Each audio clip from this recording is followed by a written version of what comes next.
అందరికీ నూతన సంవత్సర శుభాకాంక్షలు.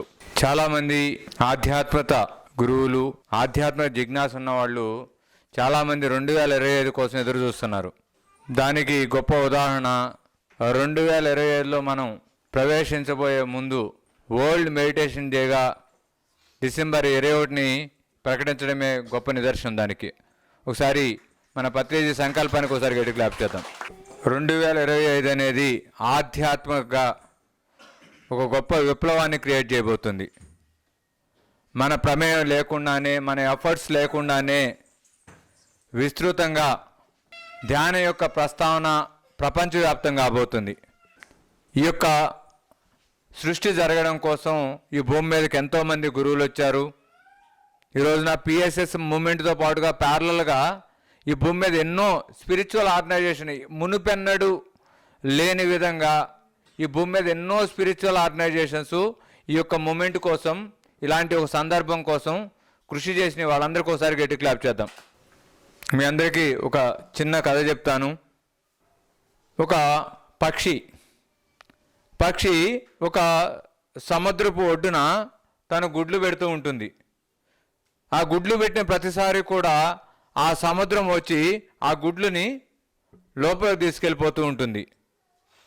అలా తీసుకెళ్తున్న తరుణంలో ఆ పక్షికి బాధ కలిగి, ప్రతిసారి నా గుడ్లని నేను పెట్టడము ఆ సముద్రం లోపలికి తీసుకెళ్ళిపోతుందా అని చెప్పేసి ఎలా అయినా నా గుడ్లని సంపాదించుకోవాలి అనే ఆలోచనతో, బలమైన సంకల్పంతో ఆ యొక్క ఆడపక్షి తన భర్త అయినటువంటి మగపక్షికి చెప్పి, ఈ యొక్క సముద్రం ప్రతిసారి మన గుడ్లను తీసుకెళ్ళిపోతుంది కాబట్టి ఆ సముద్రాన్ని మనం పూర్తి చేద్దాము అని చెప్పేసి వాళ్ళిద్దరూ కలిసి ఒక నిర్ణయానికి వచ్చి ఆ సంకల్పంతో ఆ సముద్రం పూడ్చే ప్రయత్నం చేస్తాయి. రెండు పక్షులు ఆ మట్టిని తీసుకొచ్చి ఆ సముద్రం మీద జల్లుతూ ఉంటాయి.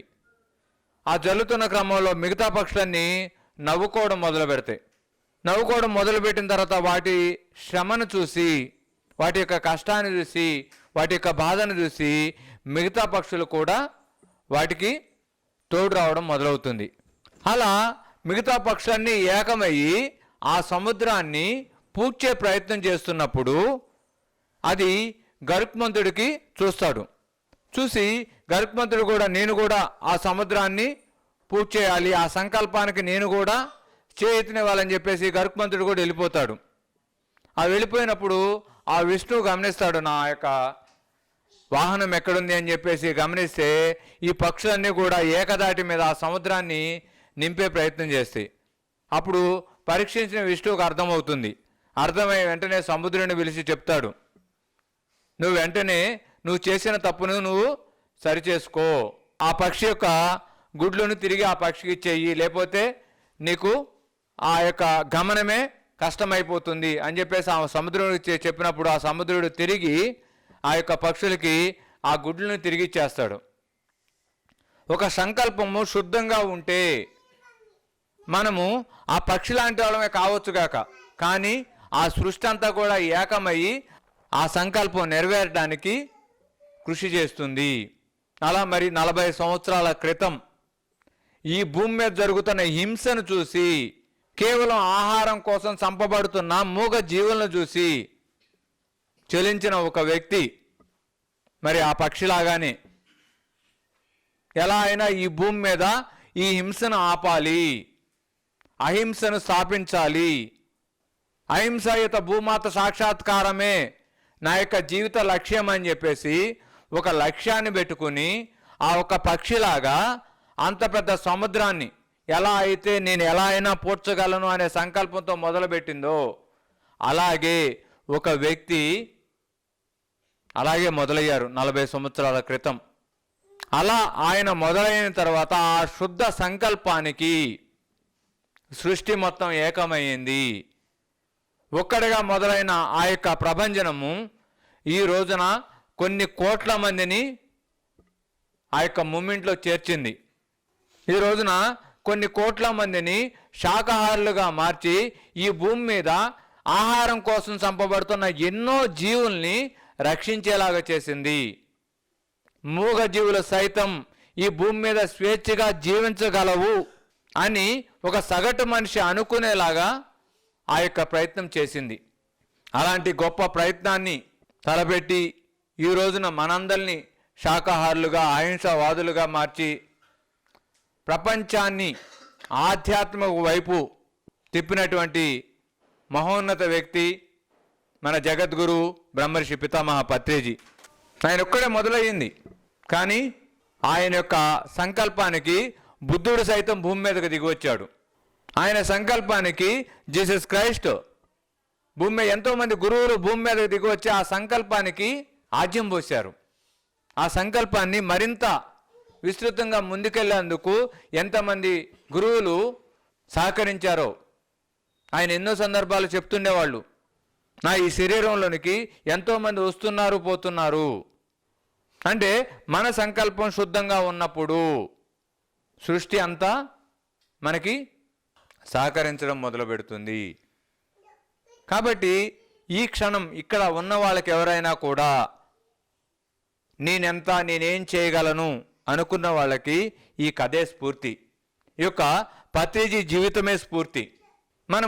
మనం చేయాలనుకున్నంత మనం ఏదైతే ఒక సంకల్పించుకున్నామో ఆ సంకల్పం నెరవేర్చేంత స్థాయి కానీ దానికి సంబంధించిన వనరులు కానీ ఈ క్షణం మన దగ్గర లేకపోవచ్చు కాక నువ్వు చేయాలనుకో చాలు, ఆ వనరులు అన్నీ కూడా నీ కాళ్ళ దగ్గరికి వస్తాయి. ఇది ఒక్క విషయం మీకు అర్థమైతే చాలు, 2025లో మీ ద్వారా జరగబోతున్న అద్భుతాలు కార్యరూపం దాల్చడానికి. ఎప్పుడు అద్భుతాలు మీ కాళ్ళ దగ్గరే ఉన్నాయి, కానీ మీ పట్ల మీకు విశ్వాసం లేకపోవడమే. మీరు చేసే ఆ చిన్న ప్రయత్నం, ఆ పక్షి సముద్రాన్ని పూడ్చగలుగుతుందా? కానీ పూడ్చిందా లేదా? ఎందుకు? తన పట్ల తనకున్న విశ్వాసమే పక్షి జాతిని మొత్తాన్ని ఏకం చేసింది. విష్ణు వాహనమైనటువంటి ఆ గరుకుమంతుడు కూడా వచ్చి ఆ యొక్క యజ్ఞంలో పాల్గొన్నాడు, ఆ సంకల్పానికి జత అయ్యాడు. కాబట్టి మీ దగ్గర ఏముంది అనేది వదిలేసేయండి. ఏం చేయాలనుకుంటున్నారు? ఆ చేయాలనుకున్న శుద్ధంగా ఉందా లేదా? స్వార్థంతో కాకుండా నిస్వార్థంగా నలుగురికి ఉపయోగపడే ఆలోచన అయి ఉంటే చాలు, అది ఖచ్చితంగా మీ ద్వారా ఆ సృష్టి జరిగి తీరుతుంది. దానికి గొప్ప ఉదాహరణ మన ముందు నడియాడిన ఆ యొక్క జగద్గురు బ్రహ్మర్షి పితామహ పత్రిజీ జీవితమే ఉదాహరణ మనకి. కాబట్టి మై డియర్ ఫ్రెండ్స్, ఈ 2025 ఆధ్యాత్మికకి ప్రత్యేకమైన సంవత్సరం. మీరు ఎదుగుతారా లేదా అనేది మీ వ్యక్తిగత విషయం, కానీ ఆధ్యాత్మిక జ్ఞానం అనేది అత్యంత విరివిగా అత్యంత వేగంగా ప్రపంచవ్యాప్తం అవుతుంది ఈ సంవత్సరంలో. కాబట్టి ఈ సంవత్సరం మనమందరం కూడా ఆధ్యాత్మికంగా అత్యంత ఎత్తుకు ఎదగడానికి మనం ఈ యొక్క సంవత్సరాన్ని సంపూర్ణంగా సద్వినియోగం చేసుకుందాము. ప్రతి క్షణము మనకి సాధన వైపు మన అడుగులు పెడదాము. సాధ్యమైనంత వరకు ఈ సంవత్సరం మొత్తం అనవసరమైన మాటలను మాట్లాడడం మానేద్దాం. ఎందుకంటే ఈ సంవత్సరం ఈ భూమి మీద ఉన్న ఎనర్జీస్కి మనం ఏది మాట్లాడితే అది మేనిఫెస్టేషన్ అవుతుంది. ఎప్పుడు అవుతుంది, కానీ ఇప్పుడు అత్యంత వేగంగా అవుతుంది. కాబట్టి సాధ్యమైనంత తక్కువ మాట్లాడదాము, సాధ్యమైనంత ఎక్కువ సాధన చేద్దాం. అనవసరమైన విషయాల్ని పూర్తిగా వదిలేద్దాం. మనకి ఏది కావాలో దాని గురించే మాట్లాడదాం.